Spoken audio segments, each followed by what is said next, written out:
Olha, o Jornal Nacional vai apresentar nesta semana uma série de reportagens sobre o planejamento da aposentadoria. Mesmo com o aumento da expectativa de vida, os brasileiros, de forma geral, não se preparam como deveriam. Quem mostra é o repórter Ricardo Von Dorf. Planejar o futuro é música para os ouvidos de Rafael. Ele começou a pensar bem cedo na aposentadoria e desde os 23 anos guarda parte do salário. Eu foquei em ter o mesmo padrão de vida quando eu me aposentasse do que eu tenho hoje com 31 anos. O resultado que tu vai colher lá na frente, em virtude desse sacrifício, vale a pena. Parece puro bom senso, mas boa parte dos brasileiros não está afinada com Rafael. Uma pesquisa feita em 15 países mostra que no Brasil, mais de 60% das pessoas não fazem qualquer tipo de reserva para a aposentadoria. O brasileiro geralmente pensa muito pouco na aposentadoria.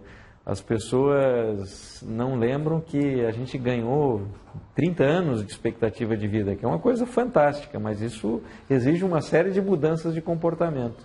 E a grande parte dos brasileiros não vem cuidando adequadamente do seu futuro. O professor Jurandir percebe isso na sala de aula entre os jovens universitários. Ele sempre pergunta aos alunos que estão terminando a disciplina de finanças pessoais: quem estaria disposto a guardar 10% do que ganha, pensando lá na aposentadoria? 10%, quem vai nessa? Levanta a mão.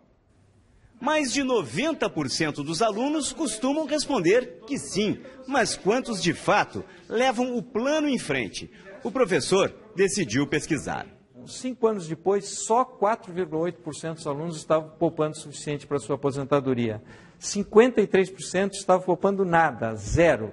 Eu costumo dizer que com 10% poupado a partir dos 25 anos é suficiente para você fazer um caminho tranquilo para a tua aposentadoria. Veja o resultado para quem segue a regra. Se você ganha R$4.000 por mês, deve poupar R$400. Com os juros, você terá acumulado até os 65 anos, idade de se aposentar, cerca de R$760 mil. Com essa quantia, você poderia fazer saques mensais de R$2.500 pelo resto da vida. E quanto mais tarde você começar a poupar, mais difícil é o caminho. Aos 35 anos, já é preciso destinar 20% do salário. Depois dos 45 anos, a reserva sobe para 35% da renda mensal. E após os 50 anos, o sonho da aposentadoria compromete metade de tudo que você ganha. Além disso, os especialistas aconselham: não deixe de contribuir com a Previdência Social.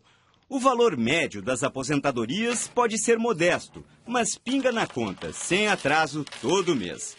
E lembre, o INSS tem benefícios que nenhum plano privado oferece. Eu comecei a trabalhar com carteira assinada com 14 anos, então eu sempre contribuí, para a minha aposentadoria. Para Karina, o sinal de alerta veio de casa.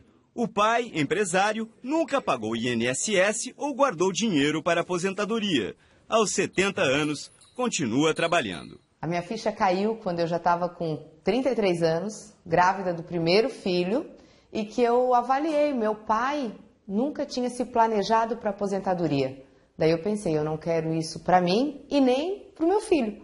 Então foi quando eu comecei a planejar a aposentadoria minha e das crianças. O dinheiro da aposentadoria ele é sagrado, porque lá na frente a gente vai precisar dele.